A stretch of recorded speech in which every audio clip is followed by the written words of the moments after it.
exposto o plano de guerra final de Satanás.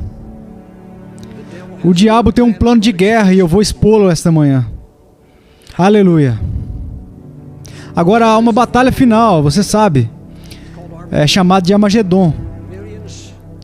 Milhões vão se reunir no Oriente Médio. E haverá uma última guerra chamada Batalha do Armagedon. E muito sangue será derramado.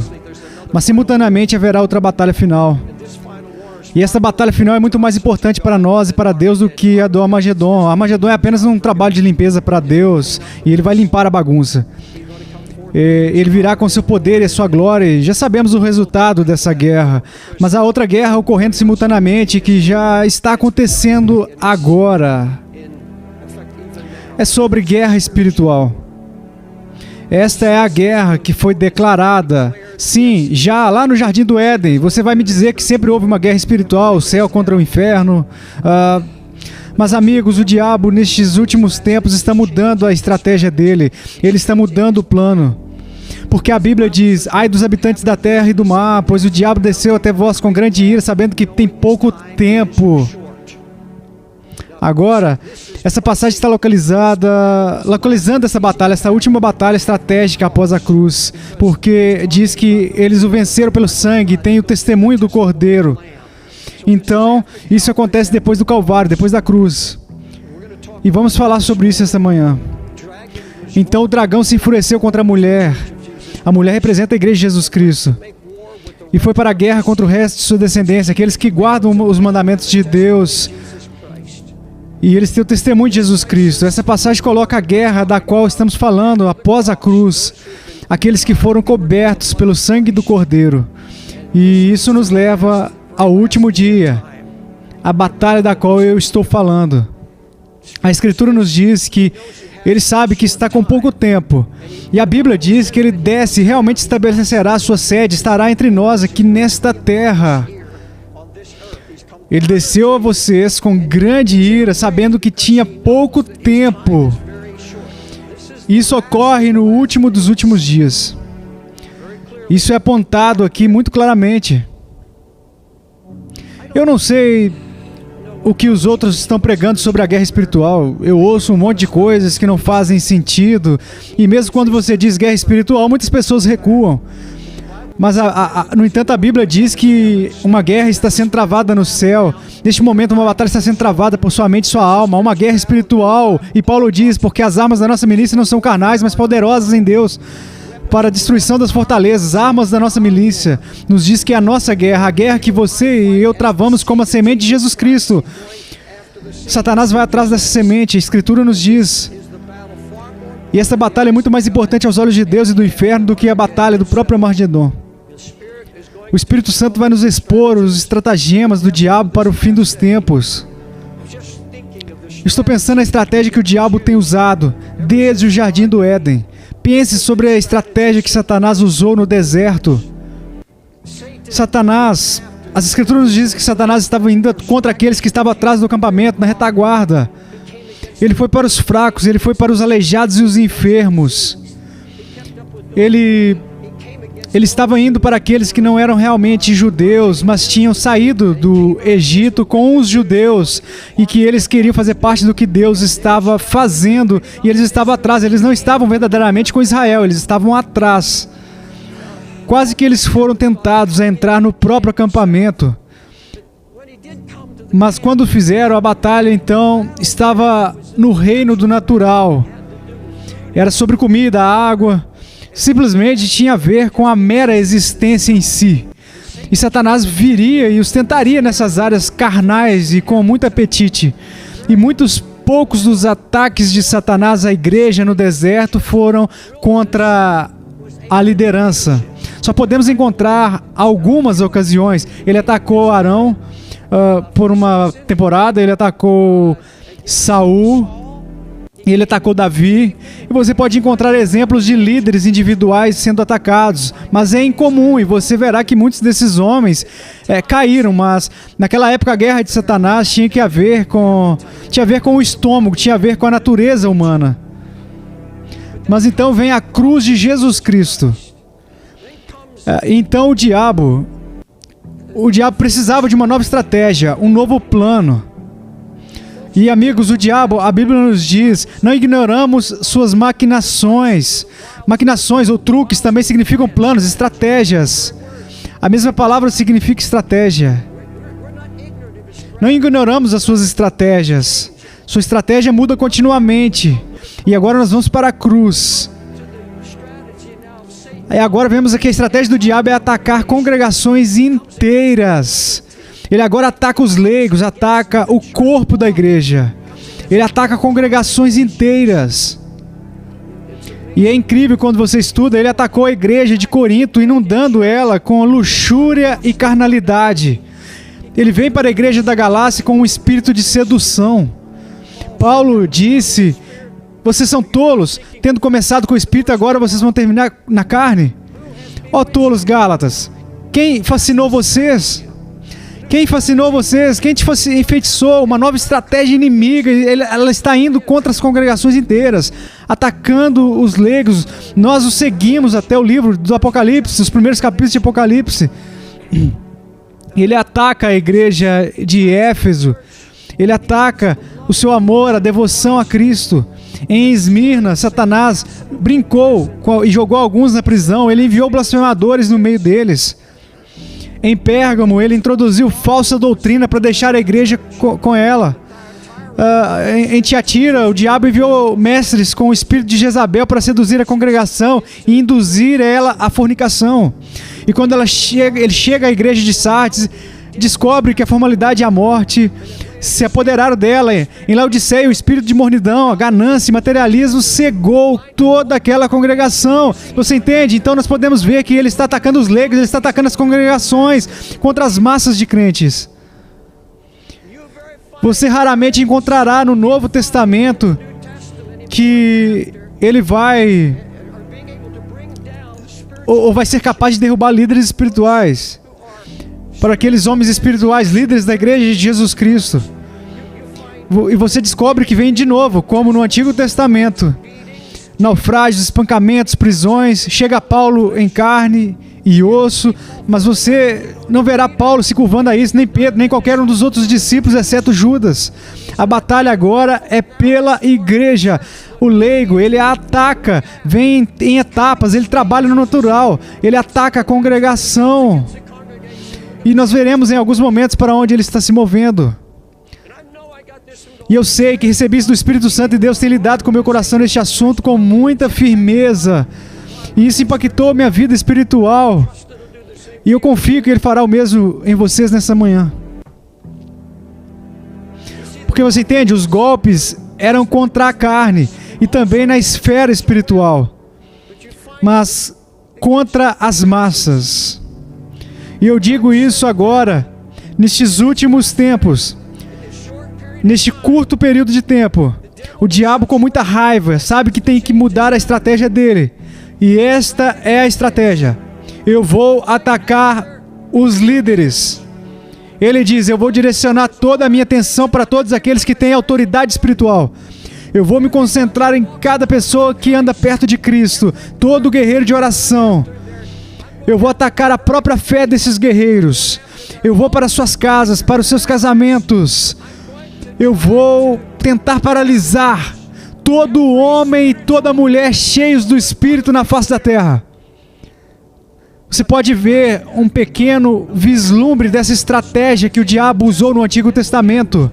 Acabe e Josafá. Eles declararam guerra à Síria.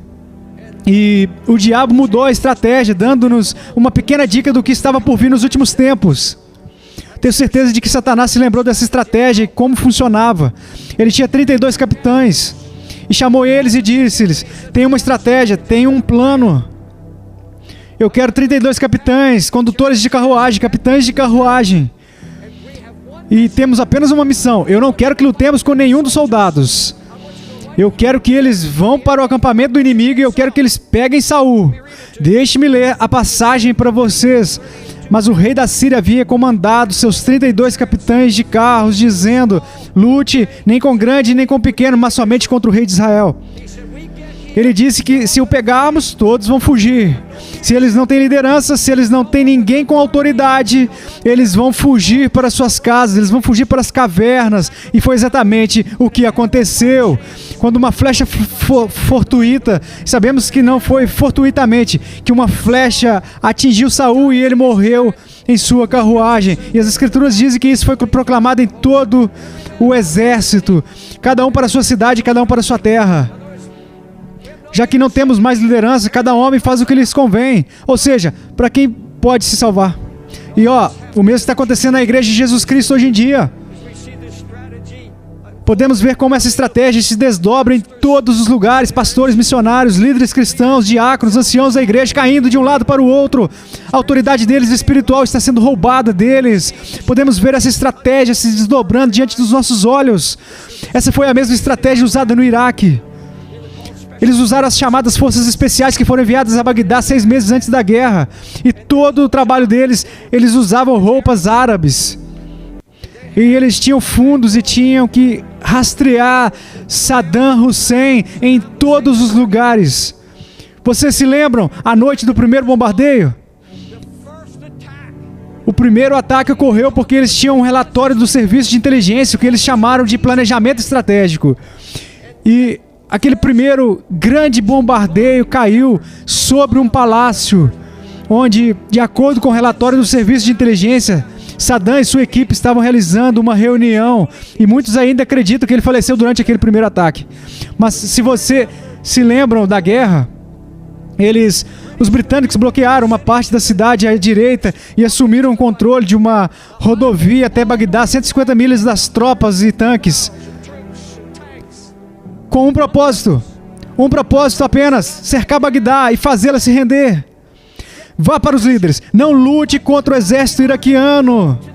Vá para o corpo de elite, vá para os guardas republicanos. E quando pegarmos a guarda republicana e os 50 líderes, eles cairão e entrarão em colapso. E 2 semanas após a guerra, lembre-se que houve confusão no exército iraquiano, porque eles disseram que não havia liderança, ninguém estava lá, estava inoperante, as autoridades desapareceram. A última batalha de Satanás contra a igreja de Jesus Cristo é dirigida contra os eleitos, paralisando todo líder espiritual, destruindo, enfeitiçando e seduzindo todos os crentes com autoridade espiritual.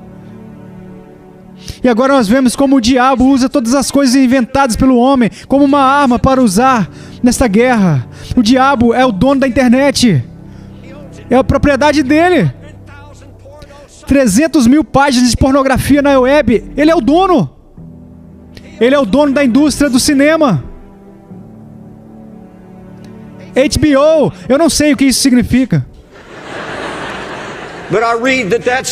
Mas eu li que é o produto da pior sujeira que sai do próprio inferno. Eu nem sei o que é Music Channel. Eu não tenho televisão. Mas ele é o dono da televisão agora, ele é o dono da TV comercial. E ele é o dono de redes de televisão, porque eles vão ver você. Até agora eles disseram: vamos esticar para ver até onde podemos ir sem que o povo se oponha. E há uma revolta por ultraje moral, uma indignação com toda a sujeira e obscenidades. Não há mais indignação. E agora acabei de ler no jornal New York Times que alguns diretores da indústria cinematográfica, em um festival de cinema lá na França, eles estavam se gabando publicamente que não precisavam mais esticar os limites. E eles disseram: já quebramos o envelope e ultrapassamos os limites. Isso significa vale tudo. E amigos, quem é o alvo do diabo? Quem é o alvo do diabo? Você acha que ele está focado em pessoas viciadas em pornografia agora? Você acha que é focado nas massas de pessoas mas viciadas na luxúria da carne?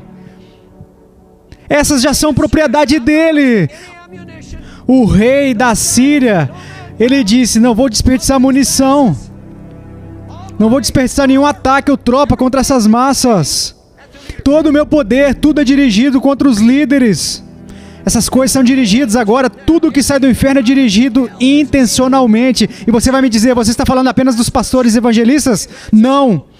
Deixa eu dizer o que lhe dá autoridade espiritual. Deixa eu dizer que aos olhos de Deus e aos olhos do diabo faz de você uma pessoa marcada. Aos olhos de Deus, marcado para justificação e marcado para o uso por ele. E aos olhos do diabo, uma pessoa marcada para este último ataque.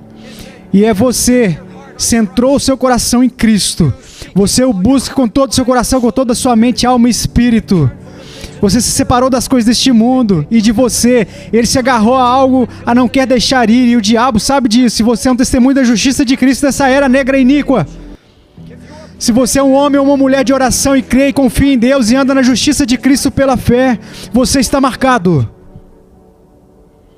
Se você está na liderança, se você está na guarda de elite, não na carne, mas no espírito,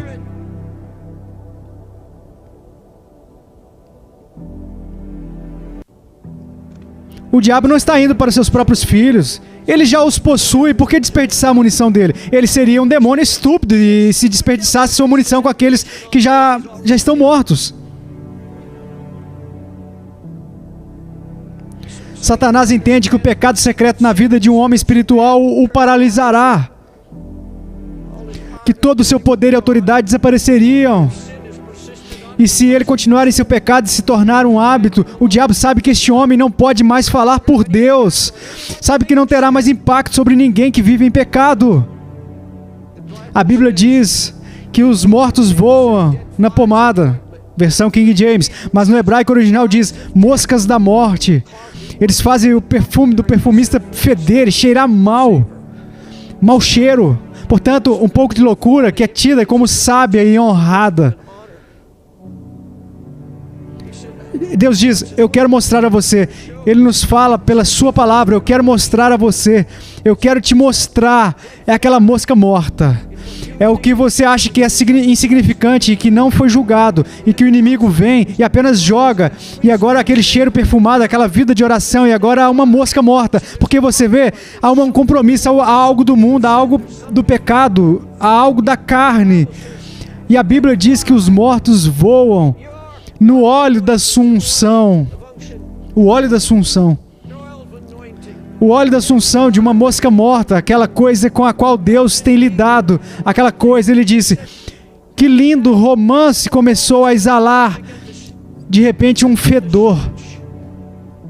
O lugar está fedendo. E qualquer um que foi tocado pelo favor de Deus e que foi honrado. Porque, você entende? O Senhor diz que não temos nenhum lugar escuro nos nossos corações. Nada que o inimigo possa tocar. Satanás não tem nada de mim. Há um motivo para isso e que será revelado aqui em alguns momentos. Você entende? O plano do diabo é colocar essa mosca morta. Apenas um toque de carnalidade, um toque de mundanismo. Deixe dizer o que está em jogo.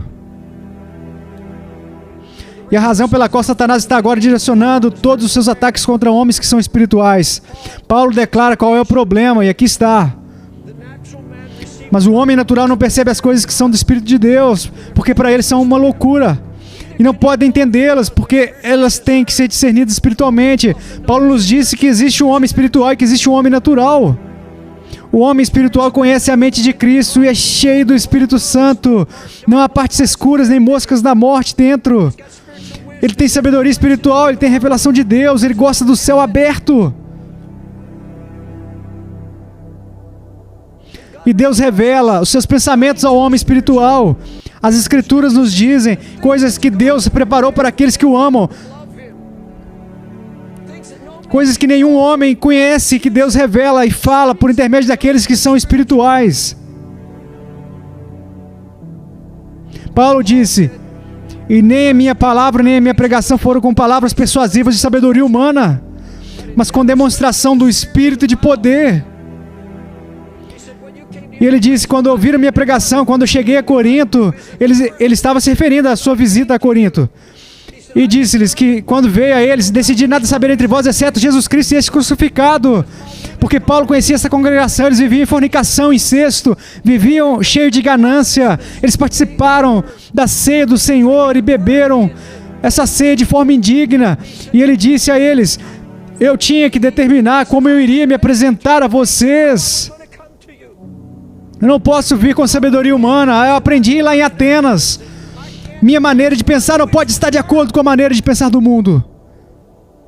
Paulo diz, porque decidi nada saber entre vós a não ser Jesus Cristo e este crucificado. Mas ele disse, quando eu vim para vocês, ele fez esse comentário em retrospecto, ele está olhando para trás, e na carta ele diz, quando eu vim para vocês, você sabe como eu me apresentei a vocês. Alguns de vocês disseram que a minha fala era insignificante, mas a presença corporal fraca e a palavra desprezível. Nem minha pregação era com palavras persuasivas de sabedoria humana. Eu tinha uma unção em mim. Eu tinha ouvido lá do céu. E eu vim para vocês com demonstração do Espírito e do poder. Isso é o que significa demonstração do Espírito Santo. Há muitas pessoas que pensam que a manifestação do Espírito Santo é que as pessoas caem no chão, balançando, tremendo. Agora Deus pode fazer você tremer e balançar. Eu acredito que Deus pode levar alguém a fazer isso se prostrando. Eu não estou tirando sarro disso. Mas não é sobre isso que Paulo está falando aqui. A demonstração do Espírito Santo a que Paulo está se referindo não tinha nada a ver com seu corpo. Não era sobre levantar a voz como estou fazendo agora, porque uma voz poderosa não significa que você está debaixo de unção. Às vezes, quando você está debaixo de uma unção, você não consegue evitar, você simplesmente explode. Mas isso não determina que você está debaixo do poder da unção. Porque você entende? A manifestação do Espírito Santo não significa que o semblante de Paulo tinha sido transformado. Ele não estava fazendo nada além de pregar a palavra de Deus com mansidão. E de repente houve uma manifestação do Espírito Santo. E era a palavra de Deus sendo pregada por um homem espiritual. Porque você entende? Os coríntios mudaram do reino espiritual para o reino natural. E é isso que está acontecendo na igreja de Jesus Cristo hoje em dia. Eles se sentam na frente da TV e bebem. Deixe-me dizer a vocês que estão deslizando para o reino natural a cada hora que passa, que você não pode mais entender as coisas de Deus porque você perde o seu tempo, o seu discernimento. E agora Paulo disse, eu estou indo para Corinto, que está cheio de pessoas, que só pensam em coisas naturais, que vivem carnalmente, que vivem apenas para satisfazer o natural, homens e mulheres, que não vivem segundo o Espírito, são carnais. O homem carnal é o homem natural. Paulo disse a eles, para que eu, irmãos, não vos pudesse falar como espiritual, mas como carnal, como filhos em Cristo. Mas a demonstração do Espírito Santo com poder consistia no efeito que ele teve sobre aqueles que ouviram, sobre o povo de Deus, sobre os de Corinto. E deixe eu dar a vocês uma explicação sobre a demonstração, e é esta. Você entende? Paulo estava pregando sobre se afastar e sobre a santidade. Não vos sujeiteis a um jugo desigual com os incrédulos. Sai do meio deles, separai-vos, diz o Senhor, e não toqueis em nada imundo. Não toque no que é impuro. E aquela palavra de Paulo foi tão ungida pelo Espírito Santo que houve uma demonstração. A demonstração é vidas transformadas. Pessoas que saem da casa de Deus com uma mensagem que não conseguem sair da cabeça, nem do coração. E essas pessoas têm que agir de acordo. Porque o Espírito Santo continua movendo elas na direção da palavra que elas receberam. E aqui está. Mas porque estáis tristes para o arrependimento, porque segundo Deus estavas tristes. Pois eis que exatamente isso que lamentaste, segundo Deus, que solicitude isso produziu em ti, que ultraje, que medo, que afeto ardente, que zelo, que vindicação, em tudo vocês se mostraram limpos no assunto. Ele disse, eles não queriam comer nem dormir, eles não queriam fazer nada até que se certificasse de se alinhar com a palavra que eu lhes preguei.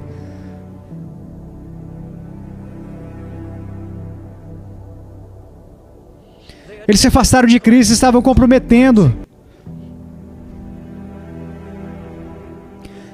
Veja, amigos, aqui está o dilema.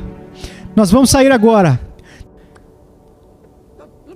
Deixa eu explicar para vocês da forma mais simples possível. Mostre-me uma igreja de 10 mil ou 25 mil pessoas. Muitas pessoas chegando. E se arrependimento for pregado a eles, eles não mudarão. Eles são todos homens e mulheres naturais. Eles são carnais. Eles continuam vivendo em pecado.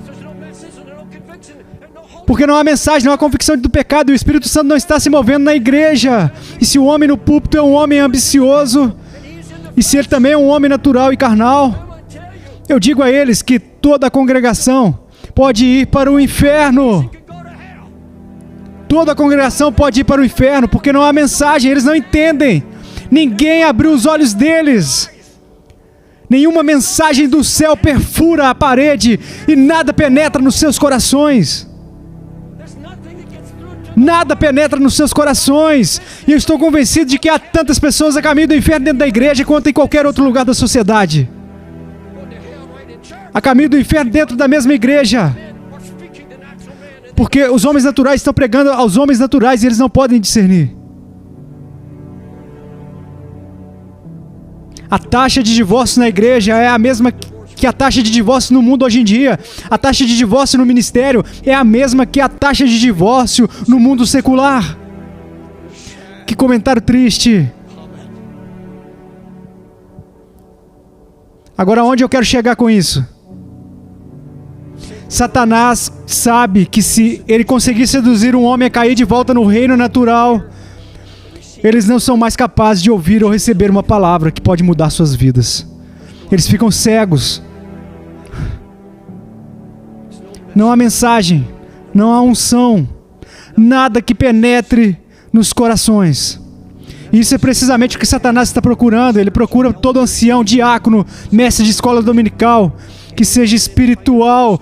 Ele vai para quem é espiritual em qualquer tipo de ministério, membros do coro da igreja, vai atacar eles com todas as armas do inferno. Amigos, nunca houve um momento em que eu fosse testado mais do que agora. Em outras palavras, que você nunca foi tão testado, que sua fé nunca foi tão testada como é hoje em dia.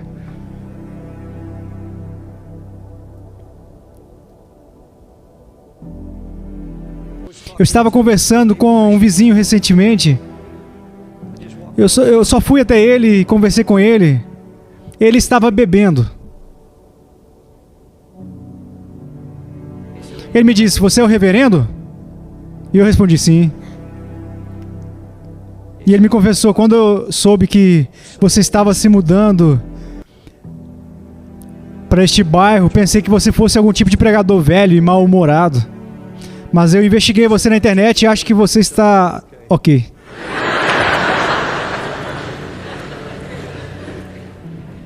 Então ele disse: "Senhor, eu tenho que falar contigo. Minha esposa me deixou há 2 anos. Eu era um executivo sênior de uma empresa." Ele nomeou a empresa e disse: "Há 2 anos eles acabaram de me despedir. Eles apenas me despediram, eles não me deram nenhuma explicação. Eles apenas me expulsaram de lá depois de quase 20 anos de serviço. E ainda por cima, tudo que me restou foi meu cachorro. Eu amei aquele cachorro, mas ele foi atropelado. Um policial o atropelou em uma locadora de automóveis." Ele estava dizendo: "Eu estou aqui há 2 anos simplesmente apenas bebendo." Ele era um homem natural. Eu apenas fiquei lá ouvindo este homem. E eu pensei: nossa! A única maneira de fazer até mesmo uma única palavra chegar ao coração deste homem, é melhor que não haja nada em minha vida que interfira na voz de Deus. É melhor eu ouvir do céu. Não quero moscas mortas dentro de mim. Eu fico pensando: Deus, não deixe que haja moscas mortas. E agradeço a Deus por ter conseguido estar ali. E o Senhor me disse: você tem que estar preparado. E dele é apenas 2 ou 3 parágrafos, 2 ou 3 frases contundentes que sei que penetraram diretamente no coração dele. Eu olhei lá da sala onde eu orei, e olhei bem sobre a casa dele, e eu sei que o Espírito Santo estava se movendo e que ele continuava repetindo essas palavras continuamente. E era provavelmente apenas 2 parágrafos, mas penetraram de frente no coração dele. Amigos, nunca como agora precisamos de tantas pessoas que vivam no Espírito e conhecem a mente de Cristo. E eles podem enfrentar o mundo e todas as coisas carnais que só destroem a humanidade, e dar uma palavra que penetre e mude, onde haja uma manifestação do Espírito Santo. Amigos, essa manhã e todo dia, vocês podem sentar-se quietos, vocês podem não responder emocionalmente a tudo o que estou dizendo, mas espero que quando vocês saírem pela porta, Deus tenha dito a vocês algo que mude a vida de vocês. Faça algumas mudanças. A sua vida já mudou, mas faça as mudanças que são necessárias para que você possa viver na plenitude que o Senhor preparou para você. E você vai me perguntar: bem, irmão Wilson, irmão David, o que Deus vai fazer com tudo isso? Se o diabo tem um plano, Deus tem um plano? Eu quero dizer uma coisa: o Senhor não vai descer e lutar a sua batalha com o diabo. Ele já fez, ele já derrotou o diabo, ele é o vitorioso. Ele está fora do alcance de Satanás. O diabo não pode tentá-lo. Mas agora ele nos diz, portanto, submetam-se a Deus, resista ao diabo e ele fugirá de vós. Agora, Deus não tem que mudar o plano dele. Ele tinha um propósito eterno desde o início. E esse plano é, vamos nos concentrar em Jesus Cristo. E já sabemos disso. Mas deixa eu mostrar a vocês. E eu li isso uma e outra vez. Mas o Espírito Santo me mostrou o que eu acredito que o Espírito Santo quer alcançar e está conseguindo nesta última hora. E este versículo incrível, encontrado em Isaías 9:7. Não vá lá e diz: a expansão do seu império e a paz não terão limites, no trono de Davi e em seu reino, arranjando e confirmando no julgamento e na justiça de agora em diante para sempre. O zelo do Senhor dos Exércitos fará isso. O principado em seu ombro, e de a vastidão do seu império e a paz não terão limite. Em outras palavras, desde o momento em que o governo de Deus foi estabelecido, aqueles que têm o testemunho de Jesus Cristo e o chamam de Senhor, o Espírito Santo diz: eu virei, habitarei em você, mas eu vim para governar a sua vida. E isso implica que uma vez que você está debaixo do governo de Jesus Cristo, do Espírito de Deus, o que é o Espírito de Cristo, quando você está debaixo desse governo, deve haver um aumento contínuo, um crescimento, tem que haver um crescimento. A gente aumenta na obediência, a gente aumenta na submissão a tudo que a palavra de Deus nos fala. Até que nada seja crido, nada é feito sem antes tudo ser julgado à luz da palavra do Senhor. E pela voz do Espírito Santo, a expansão do seu império e a paz não terão limites. E você, debaixo do governo do Espírito Santo? Essa é a maneira pela qual eu acredito que Deus vai proteger os líderes, que Ele vai proteger a todos aqueles que vivem no Espírito.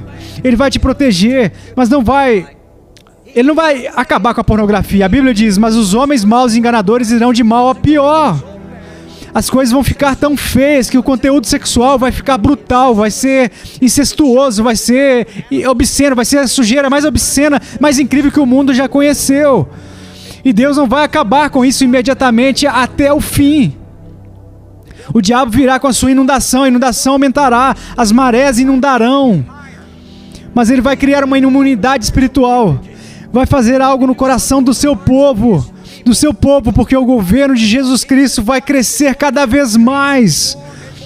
Ele vai ter um corpo que está cada vez mais sujeito ao Espírito Santo e que clama por sua direção, que se submete através da oração à palavra de Deus. E eles começam a julgar os seus pecados com justiça. Temos que julgar com justiça. E agora eu quero pedir que me sigam com atenção antes que eu termine a mensagem. Eu já estou concluindo em alguns momentos, versículo 7 de novo, confirmando no juízo e na justiça, desde agora e para sempre. O zelo do Senhor dos Exércitos fará isso. A palavra zelo significa ciúme. Ele diz que no fim dos tempos, quando vir o ataque do inimigo, Deus nos diz que Ele se levantará com zelo, com ciúme. E eu vou cumprir o meu propósito. O seu propósito, conforme descrito aqui, vou estabelecer a ordem divina, confirmando ela com um espírito de julgamento. Agora, esse julgamento não é contra nós. Isso tem a ver com algo muito diferente. É algo que Ele vai fazer nos nossos corações. É um espírito de julgamento contra tudo o que Satanás lança sobre nós.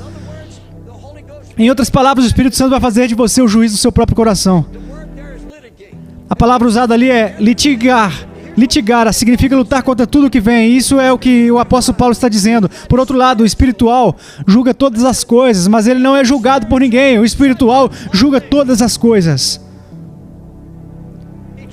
Todas as coisas. Isso significa que tudo que o inimigo joga na sua vida, cada tentação, cada coisa em que ele está envolvido, cada hora do dia, ele julga tudo que influencia ou afeta a sua vida. Ele julga todas as coisas. Ele é um magistrado.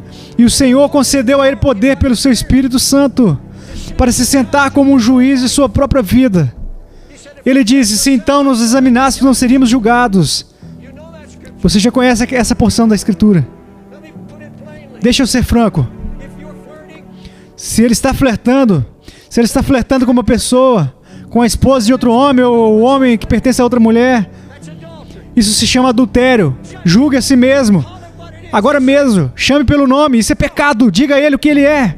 A Bíblia diz: não porém injustiça diante dos meus olhos. Você acabou de trazer para casa um vídeo com classificação para maiores de 13 anos. É simplesmente um filme da Walt Disney. E de repente, lá eles amaldiçoam o nome de Deus. O que você vai fazer? Você vai apenas justificar isso? Ou você vai julgar isso? Ou você vai apenas sentar aí e permitir que o Espírito Santo convença o seu coração? Ele vai fazer isso. Ele vai fazer isso, convencer seu coração por amor, porque ele diz a ela: eu preciso da sua unção, eu preciso da sua voz, eu preciso permear este mundo maligno, eu preciso de você, eu não estou bravo com você, mas eu preciso da sua voz. E ele vai te convencer do pecado. Ou ele justifica isso, ou ele julga, e ele diz que isso pode me custar minha unção. Chega! Julgue! Ou descobrir que você se apaixonou por um pouco de fofoca. E o Espírito Santo de repente diz a você: ei, você não está certo, isso não está certo. E você concorda com o Espírito Santo. E ele para de fazer, então para, fecha a boca e vai embora. Julgue. Porque você entende, Davi pecou. E não quis julgar o seu pecado por um ano inteiro. Deus não quebrou a aliança com Davi.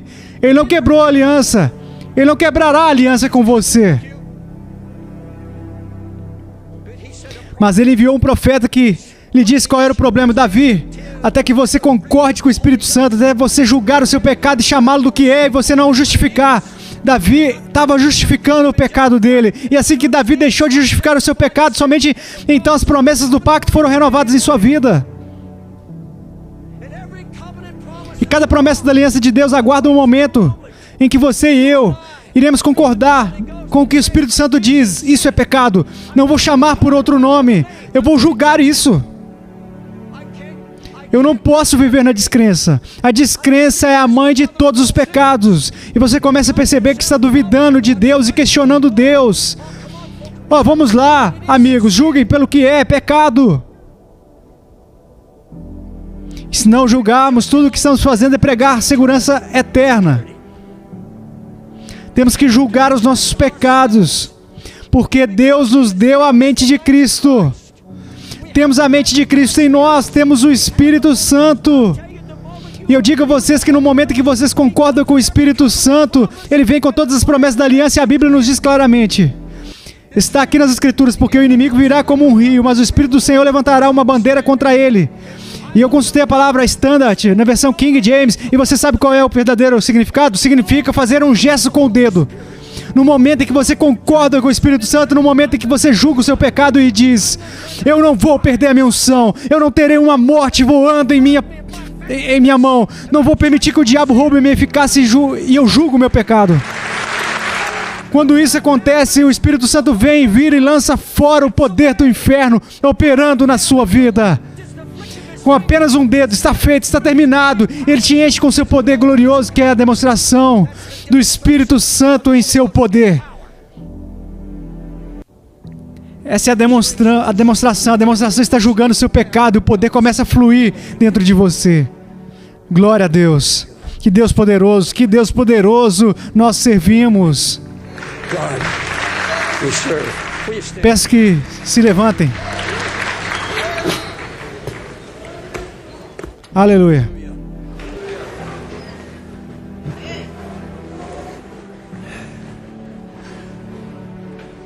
Aleluia. Oh, meu Deus, meu Deus. Oh, Jesus. Eles não querem levantar a mão e dizer o quanto eles te amam. No anexo, onde vocês estiverem, levantem as mãos de vocês, apenas digam a Ele, vamos dizer a Ele o quanto você o ama. Senhor, eu te amo e preciso de Ti. Senhor, precisamos do Senhor neste dia.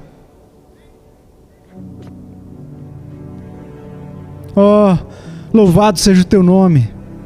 Aleluia.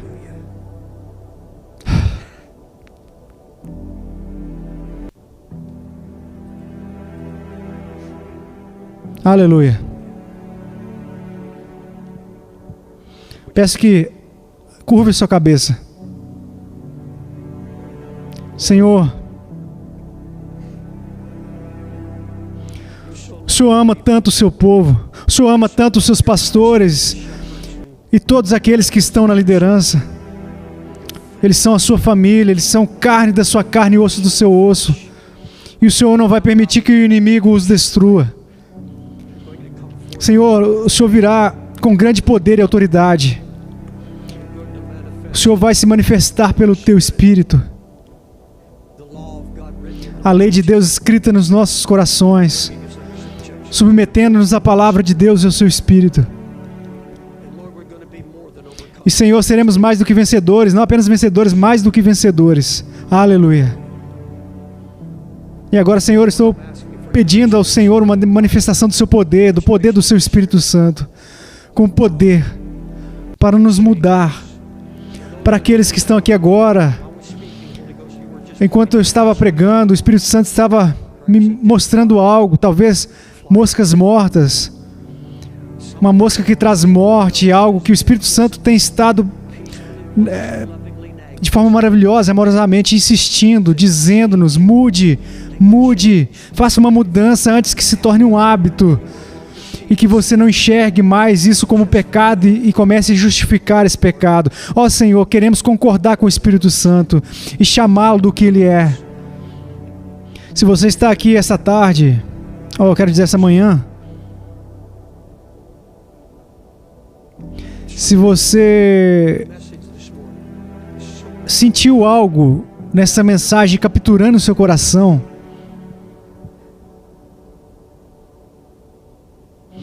eu não sei como aplicar isso, mas sendo guiado pelo Espírito Santo, e você sabe que não está onde você deveria estar, em Cristo, especialmente se você tem caminhado com Deus há muito tempo, se você tem ouvido muitas mensagens, até mesmo ouvindo a voz do Espírito Santo, Ele tem ouvido o seu clamor, Ele foi cortejado por Ele, Ele está ouvindo e Ele está adiando e adiando. É hora esta manhã de você dizer: sim, Espírito Santo. Se houver pecado, o Espírito Santo não está aqui para te condenar. Ele te diz: não estou disposto a te perder. Não vou deixar você ir. Vou fazer você sentir um pouco de tristeza no seu coração. Vou te convencer do seu pecado. Mas eu faço isso porque eu preciso de você. Se você é um marido, você precisa dessa autoridade espiritual. Se você é uma esposa ou se você é uma mãe e tem filhos, você precisa da autoridade espiritual. Você não será capaz de alcançar seus filhos sem autoridade espiritual. Seja honesto. Se você não sabe que há algo em sua vida que pode roubar sua autoridade espiritual, eu quero pedir que você desça e venha aqui e fique aqui comigo. E vamos orar e pedir a Deus para ajudar você. E vamos crer que Deus virá no seu Espírito Santo e vai te trazer a libertação esta manhã. E posso sair daqui cheio do poder de Cristo. O que eu acredito que o Espírito Santo está me levantando a dizer, e direi com amor a essa congregação. Eu digo isso como um pai. Centenas de pessoas aqui vão trabalhar vão para o seu trabalho de trabalho. Você trabalha em escritórios, você trabalha com pessoas do sexo oposto. Algumas mulheres trabalham com homens e alguns homens trabalham com mulheres. E eu digo a vocês agora que o Senhor me disse claramente que eu deveria dizer a vocês, muitos de vocês agora, têm que pedir a Deus para ajudá-los a parar de flertar. Ainda não se tornou um ato, mas a semente já está aí. Você chega cedo e toda vez que aquele homem ou aquela mulher passa por você, algo acontece no seu coração, no coração dela ou dele. O Senhor te diz: chame-o pelo nome. É adultério, é luxúria. Se você olhar para outra mulher ou outro homem com luxúria, Jesus disse que isso é adultério. Chame isso pelo nome. Diga a Deus: Senhor, eu quero que isso mude agora. Essa é a demonstração do Espírito Santo. E Deus, é quando você diz que virá com o poder do seu Espírito Santo, haverá uma manifestação do Espírito Santo e o seu poder. Então encare isso agora. Todos os pastores, incluindo eu, já alertaram sobre assistir TV. E sobre toda essa sujeira, e sobre os filmes que você está trazendo para dentro da sua casa e tudo mais, nessas áreas, enfim. Se algo tem que ser confrontado, confronte agora. Se você não está no calor, ou se você vive uma situação que não consegue tirar a televisão da sua casa, e seu marido ou sua esposa discorda de você, Tudo bem, mas eu te digo uma coisa, peça ao Senhor para que no momento que você ouvir ou enxergar algo, ou se você amaldiçoar o nome de Deus, que você possa sair daquele quarto imediatamente e ir para outro lugar. Saia, faz o que tem de fazer, faça alguma coisa, algo, diga, Senhor, não colocarei nos meus olhos coisas más. E quando caminhar pelas ruas, peça a Deus que lhe dê olhos limpos, peça a Deus para te ajudar, porque as seduções são tão avassaladoras. E peça a Deus para te dar o hábito de ouvir o Espírito Santo. Que isso se torne um hábito maravilhoso, que o Espírito Santo seja tão rápido, tão rápido. É um julgamento de amor, é algo que o Senhor faz por nós, porque diz, eu te amo muito, eu faço isso por você porque eu fiz um grande milagre na vida de vocês, eu quero usar vocês com os próximos como um testemunho, eu quero que seja um testemunho para que tudo o que digam tenha um impacto sobre quem cercá-los. Quando seus próximos estiverem doentes, quando alguém perto de vocês tiver um problema, eles forem até vocês de tal maneira que eles não estejam simplesmente falando palavras, mas que estejam falando coisas que penetrem no coração. Vocês estão entendendo o que eu estou dizendo? Aí, vocês aí no anexo aí, ó. Outros na congregação, se manifestem. Deus está lidando conosco. Ele está tratando amorosamente com essas coisas que são um obstáculo e que atrapalham, impedindo de viver plenamente cheio de unção e de bênção de Deus. Aquilo que nos paralisa e nos torna incapazes de agir. Portanto, peça a Deus que traga uma grande convicção de pecado. Uma convicção de amor, para que nós tenhamos a determinação de caminhar pelo Espírito. Pai, eu venho a Ti pedindo agora, pedindo ao Espírito Santo que haja uma demonstração do que nós temos falado. Espírito Santo, quero que o Senhor se manifeste nos corações dessas pessoas. Deixa haver uma manifestação do Teu Espírito, Senhor. Vem agora e brilhe a Tua luz, para que eles digam, sim, Senhor, que no meu coração eu posso permitir enxergar, e concordo que há pecado no meu coração, concordo com o Espírito Santo, isso não pode continuar, tem que parar. E eu sei, Senhor, que concordando contigo, o Senhor virá agora com todas as preciosas promessas do pacto, e que o Senhor vai me dar um novo coração em tudo, e o Senhor vai me impedir de cair. O Senhor vai me dar um coração igual ao seu. Senhor Jesus, eu te agradeço por isso. Faça essa oração comigo, Senhor Jesus. Humildemente me achego diante de Ti. E eu vou, Senhor Jesus, para me submeter ao Seu governo. Eu quero que o Senhor governe a minha vida, por intermédio da Tua palavra e da voz silenciosa do Teu Espírito Santo. Eu quero obedecer ao Senhor. Me ajude. Eu não posso fazer isso com as minhas próprias forças, mas eu creio que o Espírito Santo veio a mim e me salvou, abrindo o meu coração. E eu me arrependi. Então o Espírito de Deus está dentro de mim. Obrigado por me direcionar. O Senhor vai me manter. Obrigado, Senhor. E agora peço que levantem as mãos e agradeçam ao Senhor Jesus pela fidelidade dele. Senhor, obrigado por tua fidelidade, o teu grande amor. Que Salvador maravilhoso.